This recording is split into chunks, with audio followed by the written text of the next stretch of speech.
Introduce yourself first and then start your presentation and discussions. Okay, it's all yours.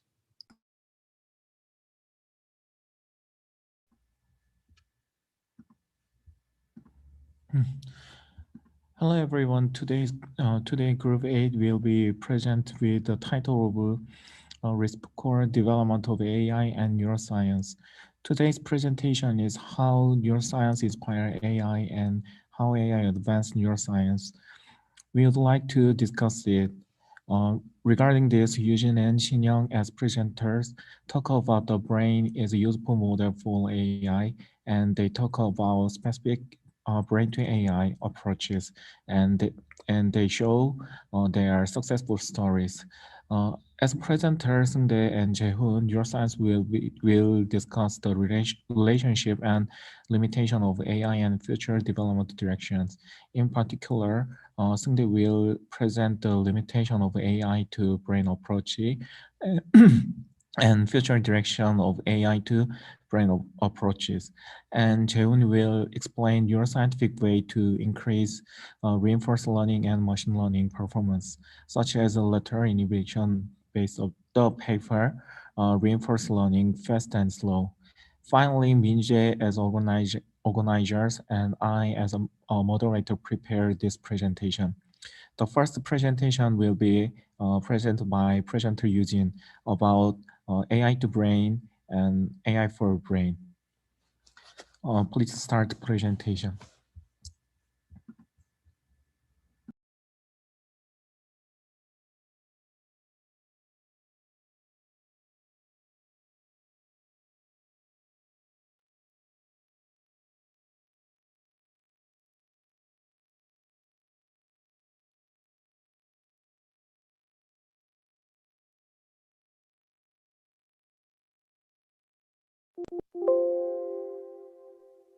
So can you see my screen?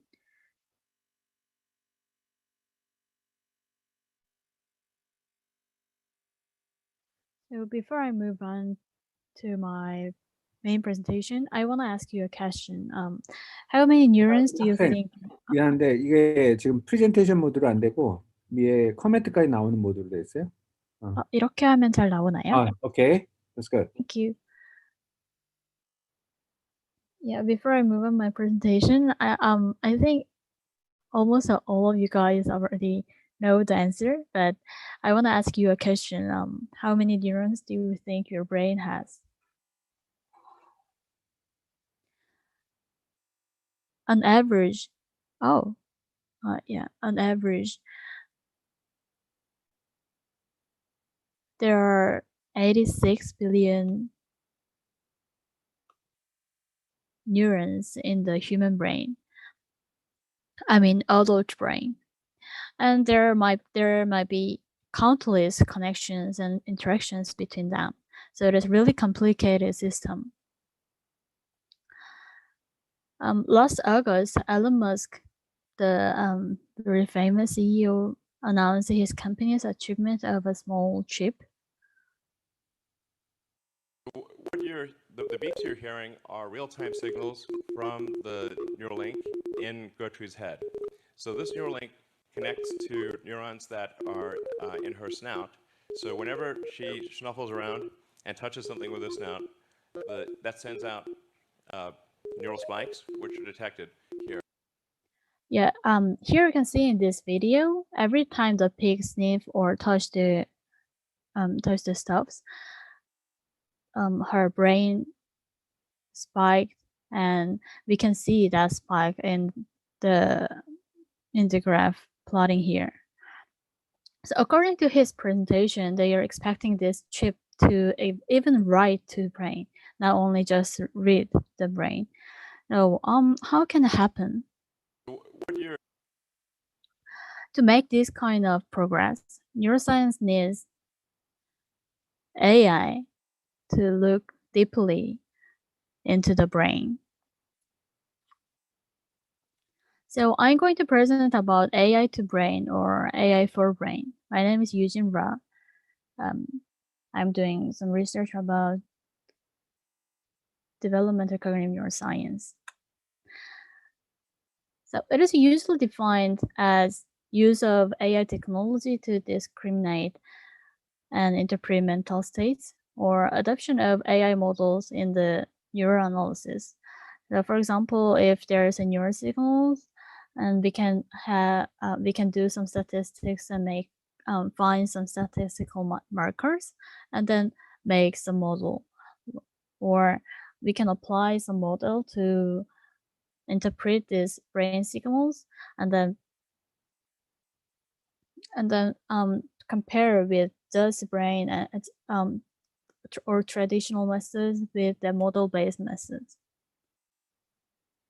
So let me give you some example. For example, about 10 years ago, Gallant and his colleagues asked people to lie in fMRI and watch some video clips, and they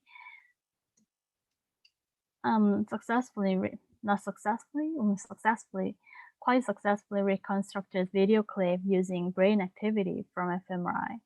So the right one is the clip reconstructed from brain activity. So this study led other researchers also start visual reconstruction. So afterward, people tried to reconstruct the images such as geometry shape, or natural images, or faces, or as I think as you've already heard that, but even people dreaming, people decode it. So for this, face as example was used for training, and based on the model with this model made by this training data, fMRI activity patterns here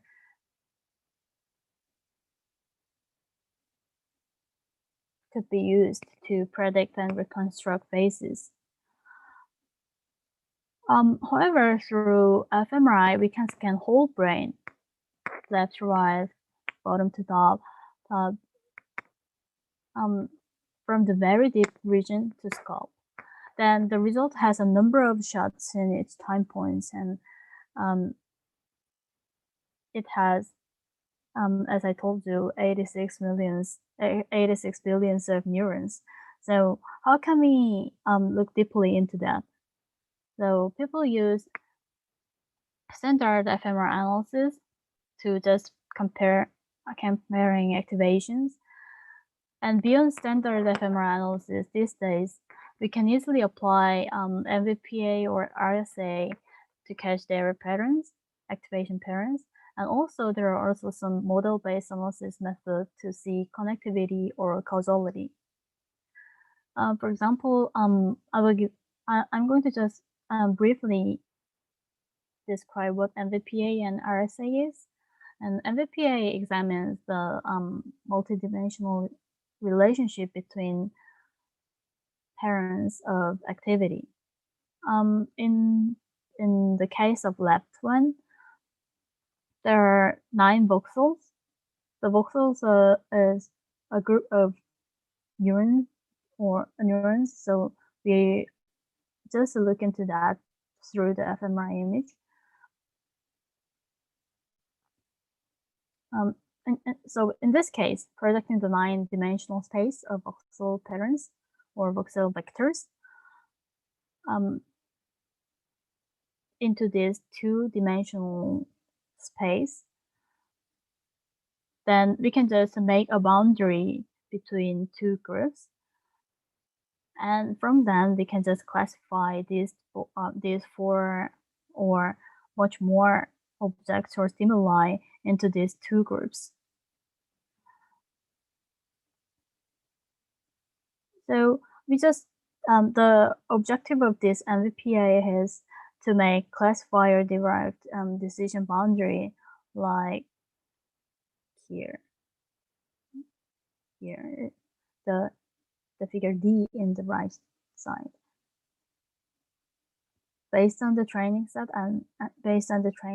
they make a classification rule and boundary and just test it with the test set.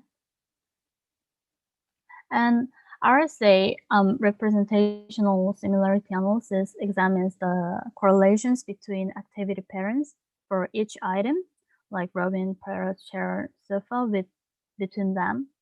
And in this case, they show that items within this category, like Robin and parrot and chair and sofa, has high correlation, which means more similarity than between category correlation. I mean, correlation between parrot and chair was lower than the correlation within categories. As a classification sample, we can select spatial or temporal basis.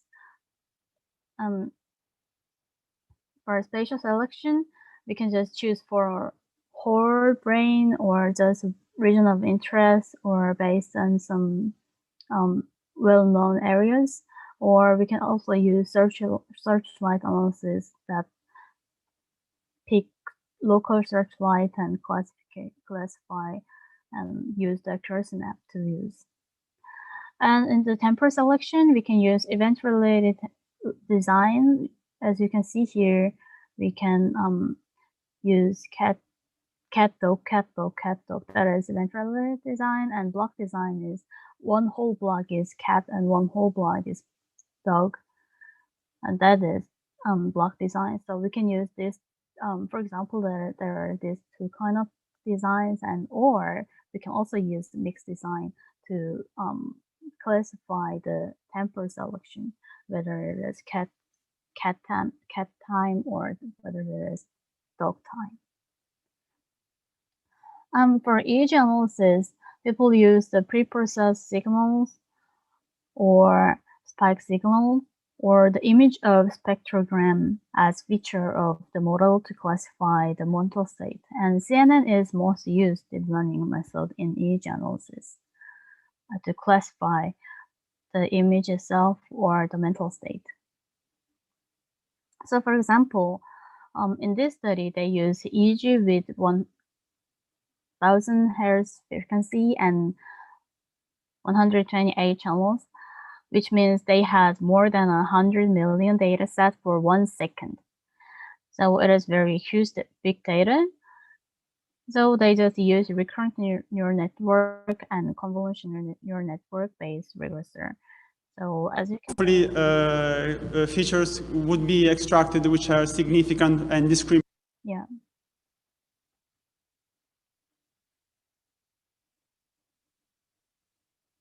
As you can see here, they could classify the image they are seeing throughout the image data set, and they used LSTM-based RNN and also CNN. So lastly, I'm going to introduce two clinical applications. First application is epileptic seizure prediction using EEG signal. Epileptic patients undergo seizure without any explicit warning, but as you know, it's really dangerous. So people try to predict or detect the warning of or signal of the seizure. So nowadays, people have some kind of implanted system, I mean intracranial, in the brain device that can detect some kind of EEG signals so that they can know there will be seizure in advance.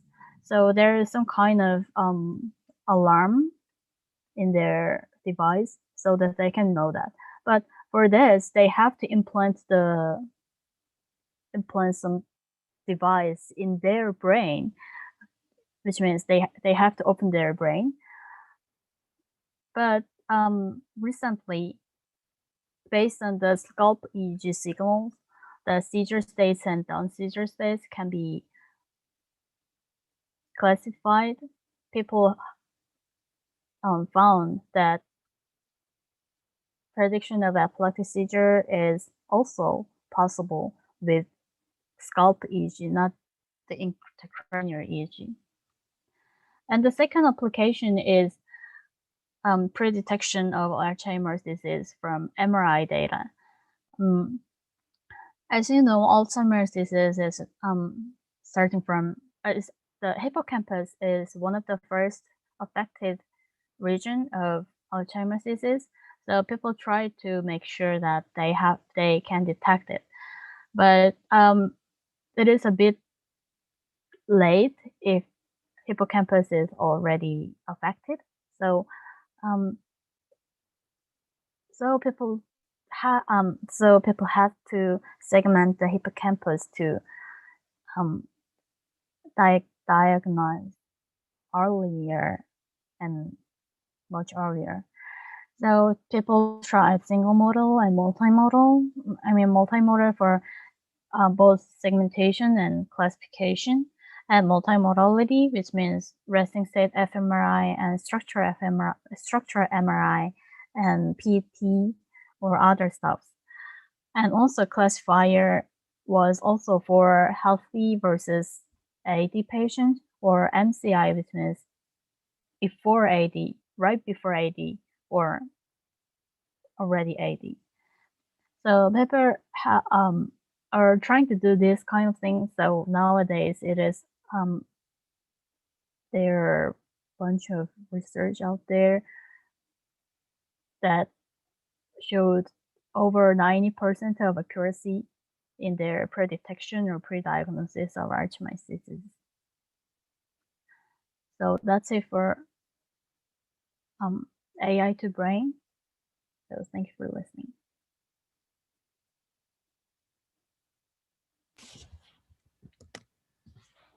Thank you for Eugene's great presentation. Next presenter, Xin-Young, will talk about brain to AI and limitation of current AI technology and future development directions. Please start presentations.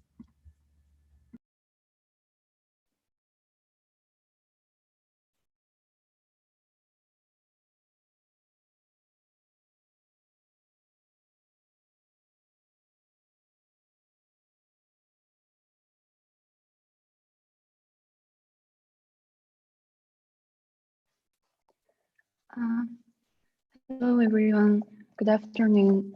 This is Xin-Young Ju and I'd like to present the Brain to AI section today. This is the contents of my talk, starting with a brief intro, followed by limitations of current AI technology, brain as a model for artificial intelligence, and specific brain to AI approaches and their successful stories, and ends with short outro. First of all, what does brain to AI procedure mean? There are many expressions about it, such as neuroscience-inspired AI, forward engineering the brain's ability to learn, mimicking human intelligence, biologically plausible AI, biologically explainable AI. And all these expressions converge to one statement. Let's get some hints from the human brain to overcome the limitations of AI technology today. Let's find out about limitations of current AI technology we are facing today. First, sample inefficiency. The supervised training process of deep learning requires massive amounts of labeled data. And getting such amounts of labeled data is almost impossible in many real-world settings. Also, current deep reinforcement learning algorithms are sample inefficient. Rainbow DQN, which was the state-of-the-art algorithm a few years ago, passes human performance at about 18 million frames. This corresponds to about 83 hours of play experience, which is tremendous. And is vulnerable to adversarial attack. The main principle of adversarial attack is to make a small change in an image, such as adding some noise like this, and causing the deep network to miss its decision boundary narrowly. AI models perform very well in general, but using adversarial attack to manipulate the inputs can cause the model to completely misperform even though there is no significant change in human eye. And they predict this figure as panda and this figure as gibbon. Adversarial attack can be a major threat in many areas where security and safety are important, such as auto driving. And there are generalization issues. Deep neural nets are remaining to local generalization, which maps immediate stimuli to immediate responses. In contrast, we humans maintain complex, abstract models of our current situation, of ourselves, of other people, and can use these models to anticipate different possible futures and perform long-term planning. And this is called extreme generalization. This lack of generalizability is linked to sample inefficiency issues. To make our model to generalize better, we need huge amounts of samples from various distributions. As the neural net models gets deeper, it shows an amazing explainability, while at the same time, it also loses interpretability. Interpretability is necessary for building trust when it comes to applying to business. Implementing different explainability techniques increases customers' understanding and faith in the models. Moreover, as machine learning models are becoming more and more prevalent, interpretability methods are likely to somewhat ease fears and increase social acceptance. Having transparency in the models is also very important, especially for applications in healthcare and safety. We cannot afford the best scenario. Also, lack of interpretability makes deep learning models still rely heavily on fine-tuning. The beautiful demos of learned models hide all the blood, sweat, and tears that go into creating them. So now we know that there are limitations to current AI technology led by deep learning, but that's not enough reason to imitate the human brain. So one might ask this question: is the brain a really useful model for artificial intelligence? The history of artificial intelligence clearly reveals the connections between brain science and AI. And many pioneer AI scientists are also brain scientists. Let's look into those connections.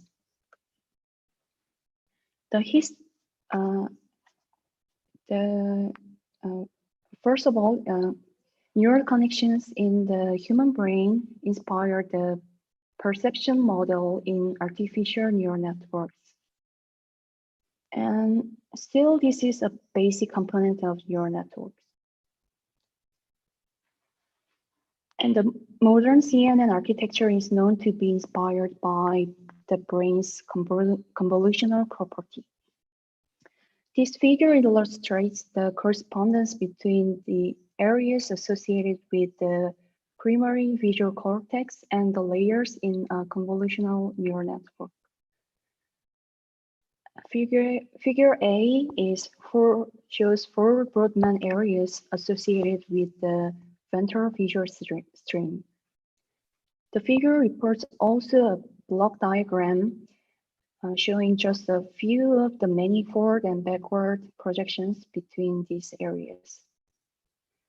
The sketch of the AlexNet convolutional neural network in which pairs of convolutional operators followed by a max pooling layers are roughly analogous to the hierarchy of the biological visual system. And deep learning is a subfield of machine learning dealing with algorithms inspired by the structure and function of the brain. Deep learning algorithms are similar to how the nervous system is structured, where each neuron connects to each other and passes information. Modern deep neural net architectures are known to be inspired by the brain's multi-layer structure. This figure shows an example of the DNN and brain activity relation. An 8-layer DNN trained on object categorization was compared to fMRI brain activity, and there was a hierarchical relationship. Early layers of the DNN predict low-level visual brain regions, and later layers predict higher-level regions. The working memory that was discovered from functional magnetic resonance imaging fMRI results inspired the memory module in machine learning models that led to the development of long short-term memory. The key to this LSTM model is for the network to learn what to remember, what to delete, and what to read in a long-term state here. As it flows, it do such forgetting and adding procedure. And finally, reinforcement learning is a widely used machine learning framework that has been utilized in many applications, such as AlphaGo. It relates to how AI agents take action and interact with the environment. In fact, RL is also strongly related to the biological learning process, trial and error. AlphaGo used a novel form of reinforcement learning in which AlphaGo Zero becomes its own teacher. The system starts off with a neural network that knows nothing about the game of Go. It then plays games against itself by combining its neural network with a powerful search algorithm, Monte Carlo tree search. As it plays, the neural network is tuned and updated to predict moves as well as the eventual winner of the games. As we have seen so far, the results from brain science reveals important issues related to the principles of intelligence, which led to significant theoretical and technological breakthroughs in AI. Now I will introduce some specific brain-to-AI approaches and their successful stories. This paper with title of Attention is All You Need is written by Google Brain Group and shows more than 13,000 citations. And it is viewed as a big breakthrough in the field of natural language processing area. This paper is introducing the transformer, a network with no recurrence and only use attention. Although its start idea does not come from neuroscience, it is a good example of a great achievement by applying an engineering trick based on neural inspiration. In this case, it's the human's attention mechanisms. And this paper, with title of Curiosity-Driven Exploration by Self-Supervised Prediction, is based on the finding that in sparse extrinsic reward setting, curiosity can serve as an intrinsic reward signal to enable the agent to explore its environment and learn skills that might be useful later in its life.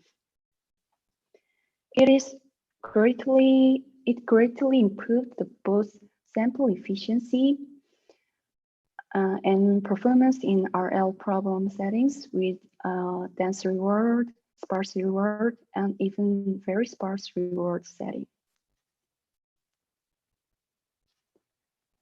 This paper titled Unsupervised Learning by Computing Hidden Units introduces a novel unsupervised learning technique named biolearning.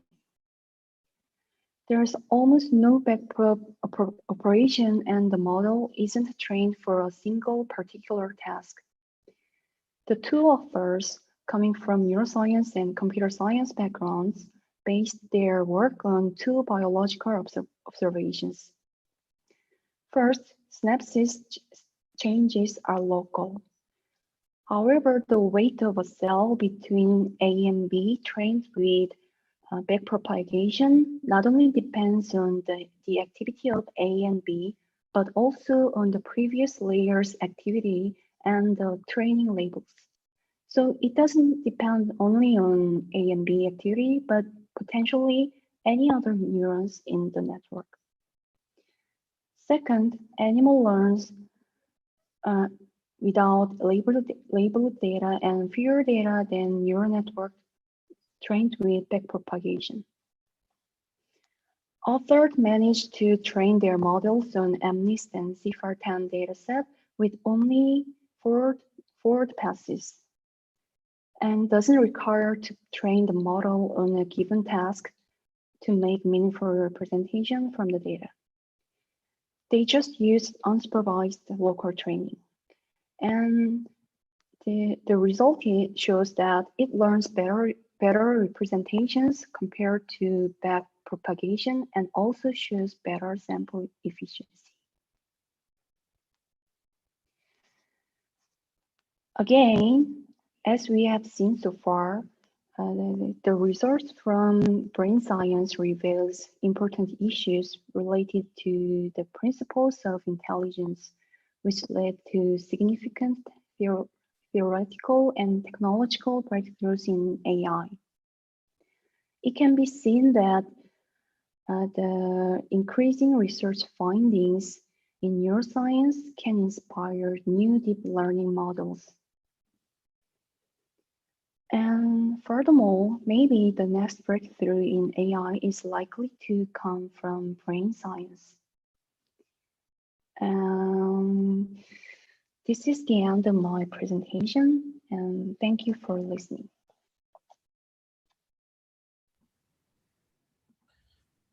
Thank you for Shin-Young. The next is panel discussion. The topic is the pros and cons and AI to brain or brain to AI research. First panel is Seung-dae. He will discuss about limitation of AI to brain approach and future direction of AI to brain approaches. Please start presentations. Good afternoon, everyone. Do you hear my voice? Yes. My name is Seung-dae Baek, and I'm in the Professor Sebon Baek's lab, and my research topic is about developmental origin or principle of the structure and function of the brain using computer simulation. In this section, we will revisit the purpose of a AI to brain approach and discuss the recent studies and limitation and future directions. As mentioned before, the goal of the AI to brain approach might be one of the goal is to build a computational system that works like a brain in order to understand the underlying mechanism of the brain. This is because the current experimental technique has limitation in order to understanding complex system of the brain. Here, building the brain model should satisfy at least the following three conditions. The first one is entire computational process of the brain of the model should be comparable with the processing that occur or observe in the brain. And second one is certain task performance of the model should reach the actual brain level. The third one is the internal activity of the model should have a similar pattern to the neural response of the region of the brain. Recent developments in the computational neuroscience have used a deep neural network, especially pre-trained convolutional neural network, to make strides in modeling visual cortex area. From now on, we will see recent research about the DNN as visual cortex as perspective of the above the three conditions. First one, DNN, which is recently used a visual cortex model, is designed to have a computational process similar to the visual pathway of the actual brain. Basically, DNN is composed of layers computing a complex transformation of input stimulus analog to the transformation produced in the visual cortex. Specifically, both brain and DNN have a multi-layer structure, and interlayer connection have certain weight, and this can be regarded as a synaptic connection strength in the brain and convolutional filter in the DNN. Also, surprisingly, shape of a convolutional filter found in the first layer of pre-trained DNN is similar to the receptor field of the neuron found in the early visual cortex. This represents that DNN has a computational process similar to a visual pathway of the brain at the network level as well as the single layer level. The second condition is the model should have a brain level behavioral performance as well as the computational process. As an example of that, recently DNN have shown that it can have human level performance for object recognition tasks. In comparison, human and DNN ImageNet, which is large-scale natural image set, has been largely used. To classify these 1,000 categories, DNNs were trained and measured its performance. DNN was introduced in 2012 and achieved significantly higher ImageNet performance than the previous model. In addition, DNN in 2015 were able to have a higher level of the ImageNet performance than human. Based on this result, it was expected that DNN with high performance could represent neural response of a visual cortex. The third one is visual cortex model should be able to represent a neural response as well as the behavioral performance of the brain. In previous studies, it was shown that neural response of primate IT, which is known as the area response for object recognition in the brain, can be predicted successfully compared to other existing models. Furthermore, a recent study showed a possibility that DNN can control actual neural response of the brain. In this study, by using DNN-driven image synthesis method, they can create an input stimulus that selectively maximize the response of the DNN, mapping to the target area of the brain. These DNN-driven images can be applied to a primate retina to predictably push the firing rate of targeted site of the visual cortex. Above results suggest that primate visual cortex and DNN work with similar mechanisms. Despite this kind of successful advance, there is a limitation. First one is from viewpoint of the computational process, the weight sharing structure of the CNN is not a biological plausible. As you can see in the figure below, in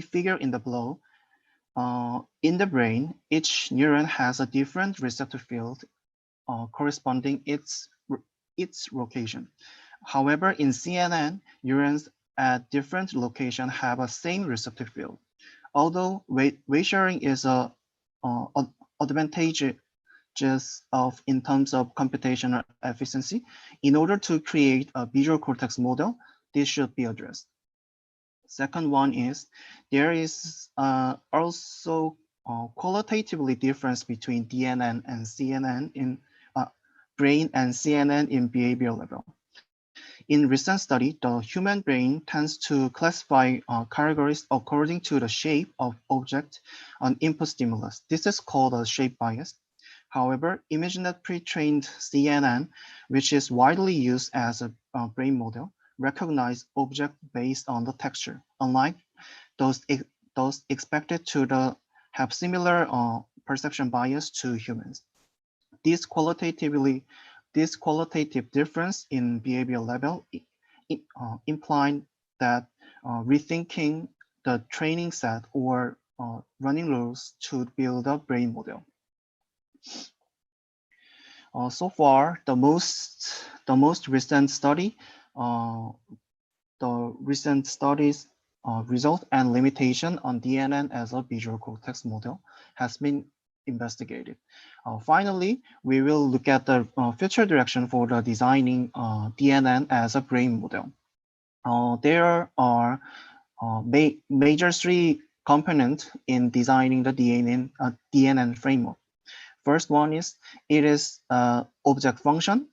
This means the goal of learning. The second one is the learning rule. This means a method of updating the connection weight, which store information to achieve a goal during the learning process. Finally, architecture literally means that structure of the entire network.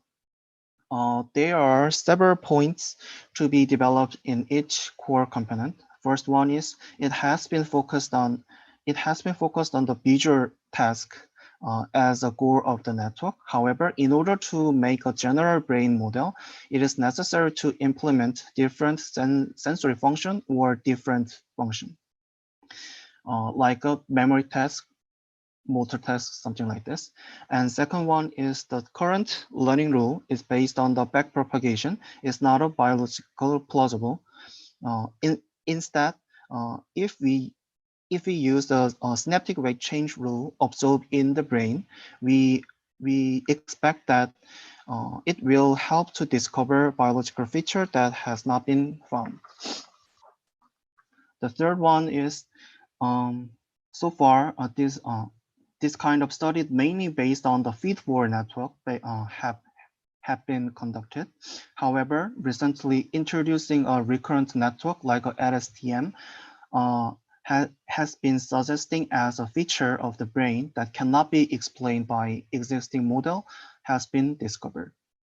Through these changes, we expect that we can create the DNN as a general brain model. In addition, it is expected to provide new insight into the underlying principle of the brain, of structure and function of the brain. This is my end of presentation. Thank you for listening.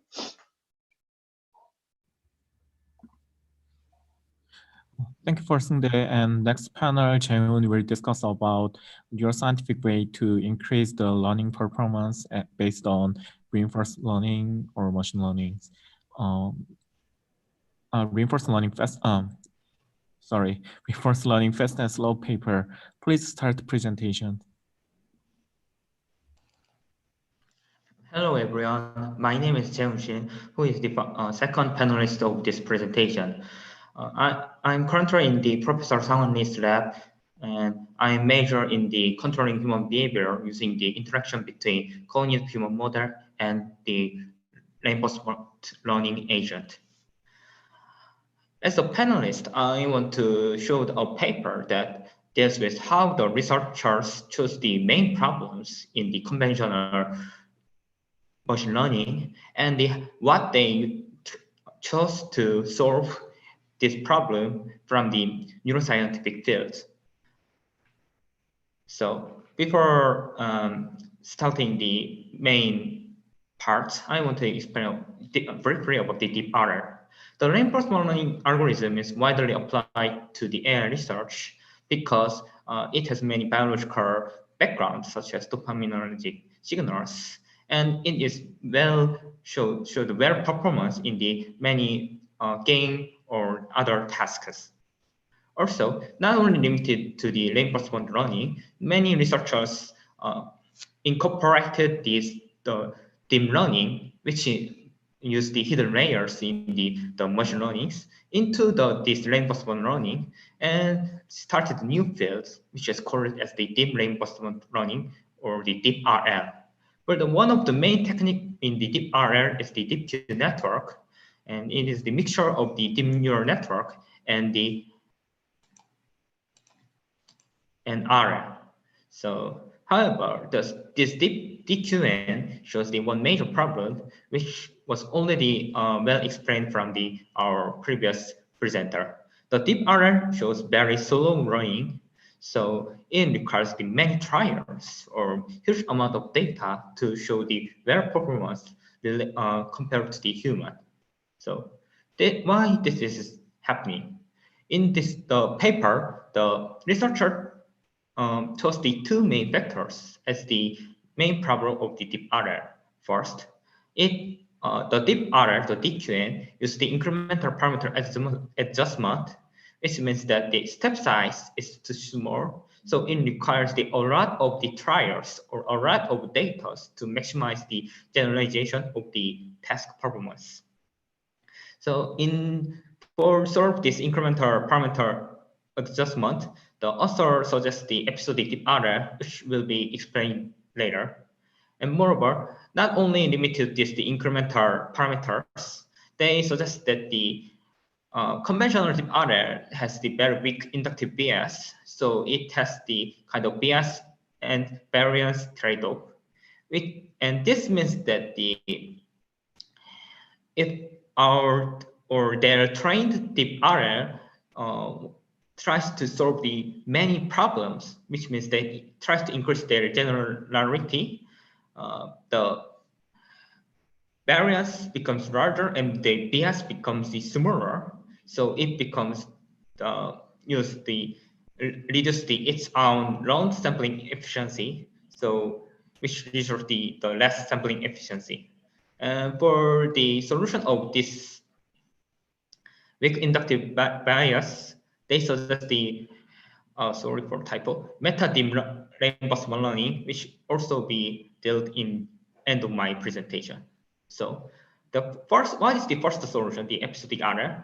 The episodic RLs are inspired by the human or animal memory, episodic memories. Let's say contrast to the conventional deep RL. The conventional deep RL is just overwrite the previous learnings, which means that they just update the stored Q values and do not imply the action based on their direct experiences. However, from the recent studies of the hippocampus, many animal scientists suggest that the animals store the memories directly as the connections between the neurons in their hippocampus, and if they sees the new state or new environment, they compare this new environment to the previous stored experience, and so they make the actions directly from the connections between the current state and the previous experiences. So to implement the animal or human episodic memories, they use the non-parametric approach of the Q update. And as you can see at this middle figure, unlike the previous deep RLs, the episodes with the Q values and the state values are directly stored in the memory store of the deep RL, and they make the new state action value of the new environment based on this whole stored memory and the related state value. This is more. This is the more.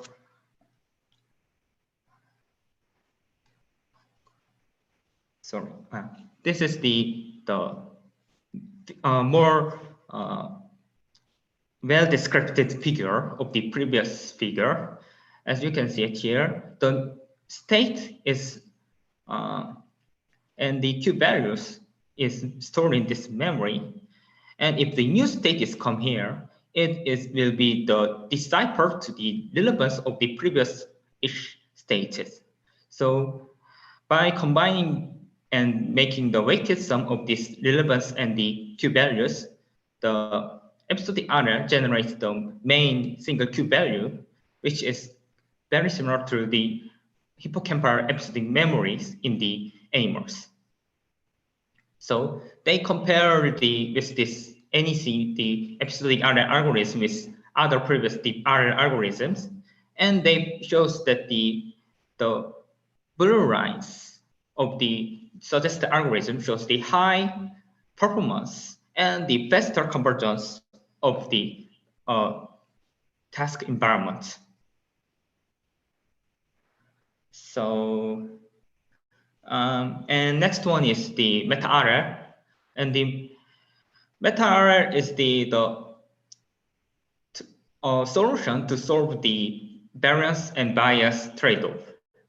If the increase of variance reduces the bias and the increase of bias reduces the variance, then we can set a new meta controller which controls the main order to focus on the bias or focus on the variance based on the received environment or the task environment.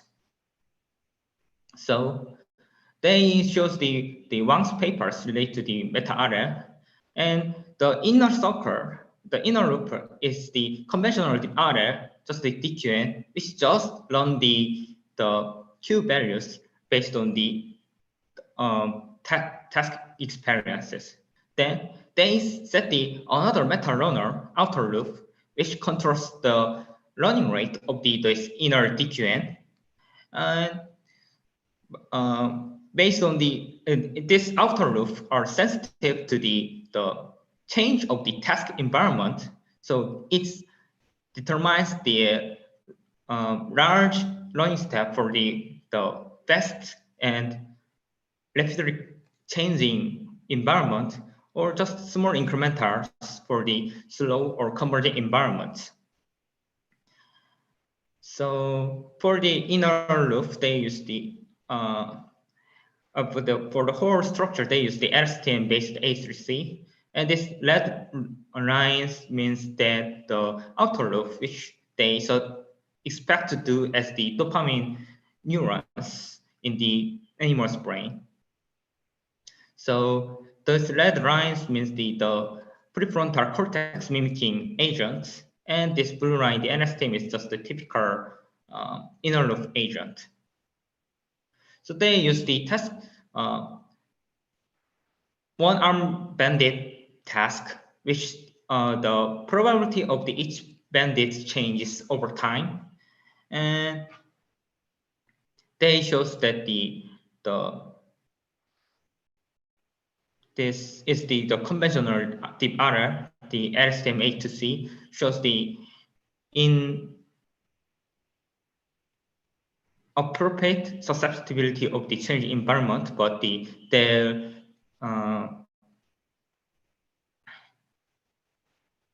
meta-order model shows the sensitivity to this change environment and well known about and make a good guess about the variance and bias trade-off. So in summary, in the paper, they suggest the two bio-inspired RL, which is the episodic RL and meta-RL. And there's another many neuroscientific RLs, which some things aims the synaptic connections, such as the heavy ion connections or electron inhibition. But there's also on a big scope neuroscientific other, which is tries to mimic the algorithm, such as the two deep others in the what I explained it. So thank you for listening, and this is end of my presentation.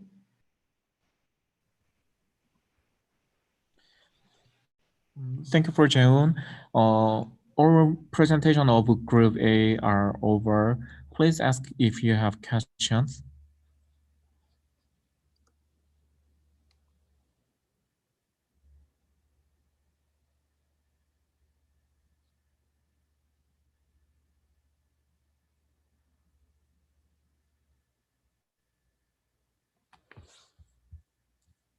I have one question.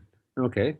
So this kinds of neuro-inspired AI, yeah, there is and yeah, this is actually excellent areas of researches as well.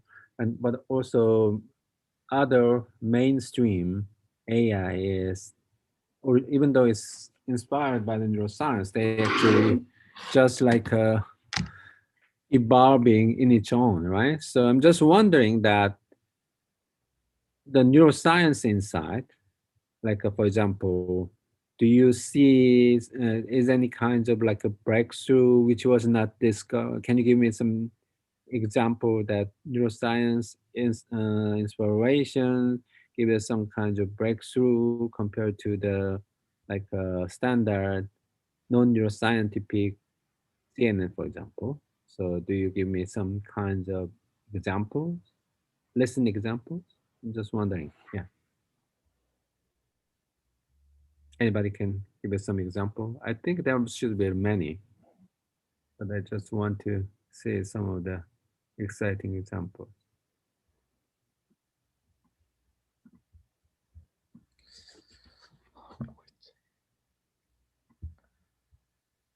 누구 대답할 수 있는 사람 있어요?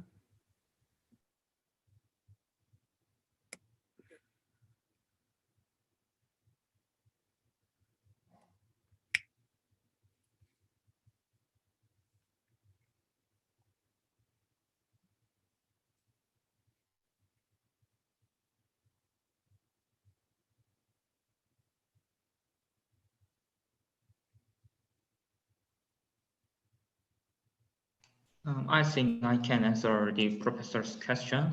I am the panelist, Shin Jae-hoon.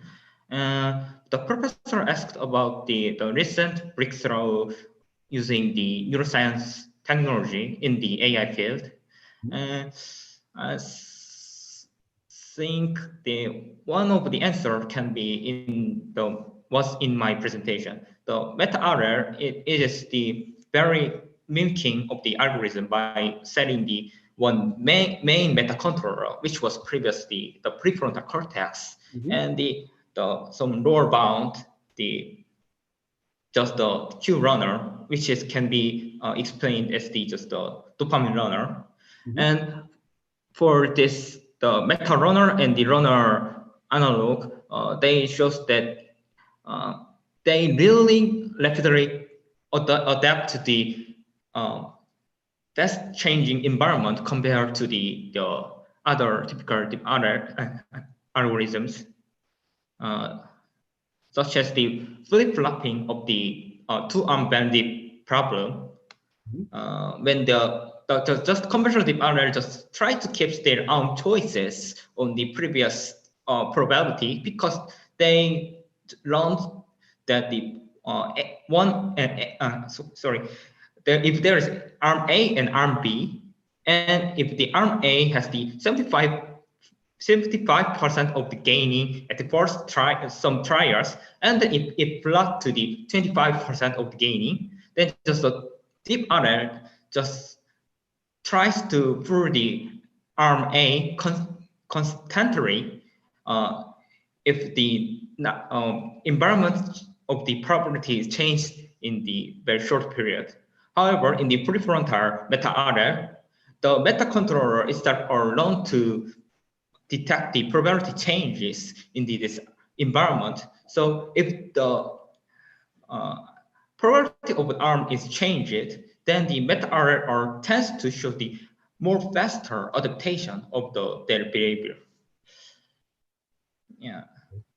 That's a great example.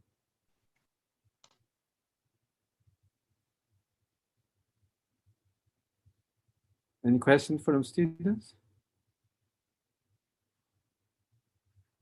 Or maybe then if there is no other questions, then I have another one. It's an opposite direction. So is any like, for example, in understanding brain, is any kinds of example you can actually learn from the current computer scientific AI can actually give us some insight how some of the brain mechanism works? Anybody can answer this question?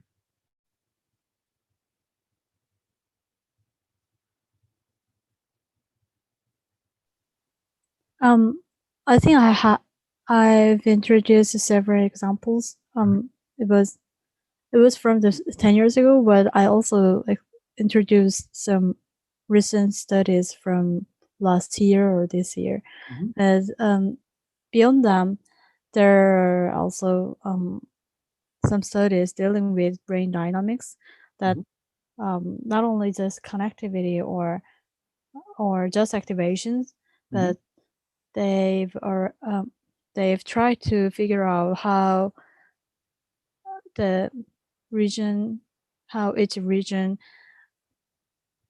connect each other or interact each other, and to see whether there is causality or not. So recently,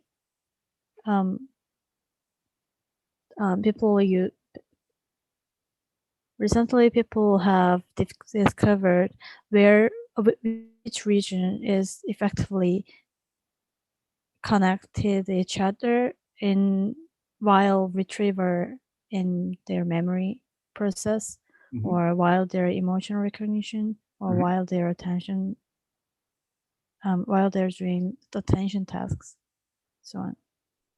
Okay, so that's actually more like a numerical modeling from the neural network, and then they actually found those things from the numerical modeling, and then expect that those kinds of things happen in the brain, right? That's what happened, right? Okay.